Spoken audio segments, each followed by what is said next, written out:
Topsy-Turvy by Roger Hargreaves. Mr. Topsy-Turvy was a funny sort of a fellow. Everything about him was either upside down or inside out. Topsy-Turvy, in fact. It was all very extraordinary. To give you some idea of how Mr. Topsy-Turvy was living in a topsy-turvy house. The chimney pot is upside down. The curtains swung upside down, and even the front door is upside down. Inside is the same. Just look at that clock standing on Mr. Topsy-Turvy's mantelpiece. Isn't that the topsiest-turviest clock you've ever seen? And just look at the way Mr. Topsy-Turvy reads a book.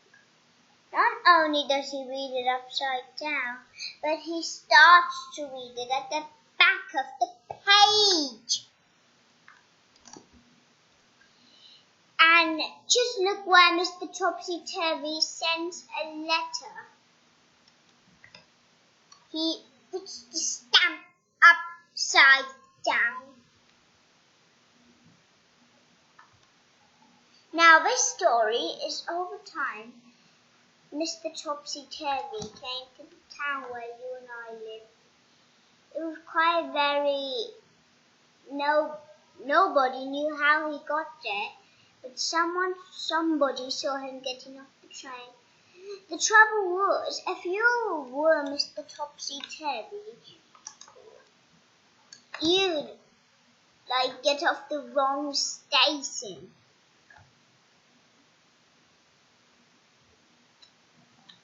When he managed to pick himself up, Mr. Topsy-Turvy went to town. He went to a hotel to stay for the night. The hotel manager tried not to smile when he saw Mr. Topsy-Turvy walk into his hotel with his topsy-turvy hat and his topsy-turvy bag. "Good afternoon, sir," said the hotel manager. "Can I help you?" Now, something you didn't know about Mr. Topsy-Turvy is the way he speaks. Well, some of the time he gets things upside down. "Afternoon, good," said Mr. Topsy-Turvy. The hotel manager scratched his head. I'd like a room alike." Manager scratched his head. "You mean you like a room? That's what I said. I'd room alike." "Of course, sir." Anything else to say?" "Please, yes," replied Mr. Topsy-Turvy. Eventually, the hotel manager managed to find out what Mr. Topsy-Turvy was talking about.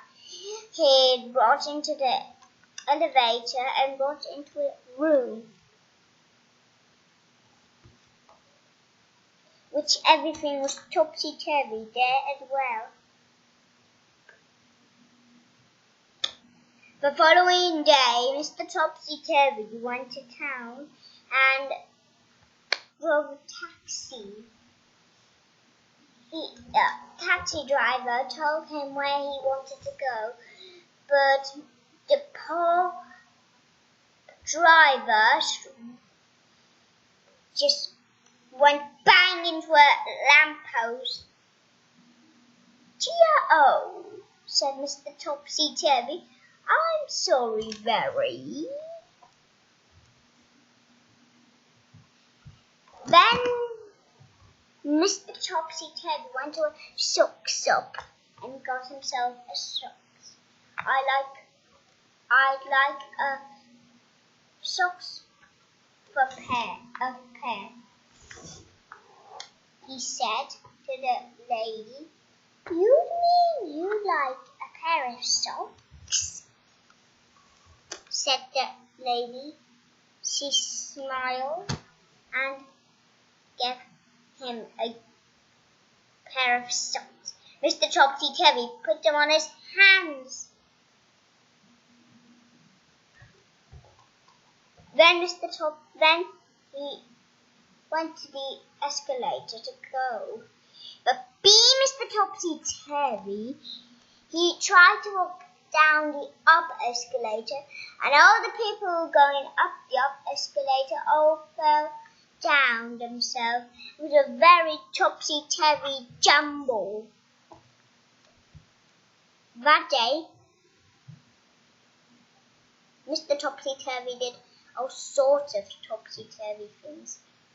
He walked down the street upside down. He went into a library. He went into an art gallery and started putting all the books upside down. Then he went to an art gallery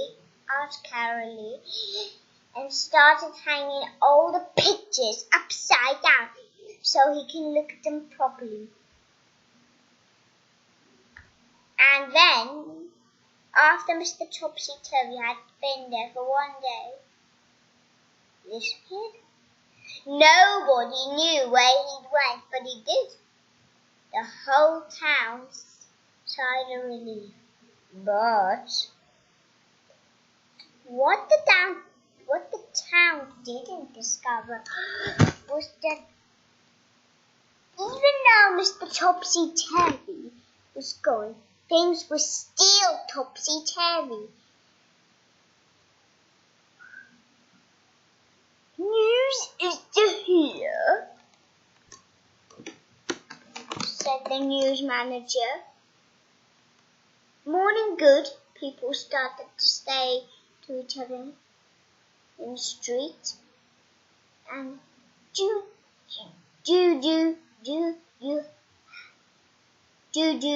how instead of how do you do? Everyone was talking topsy-turvy.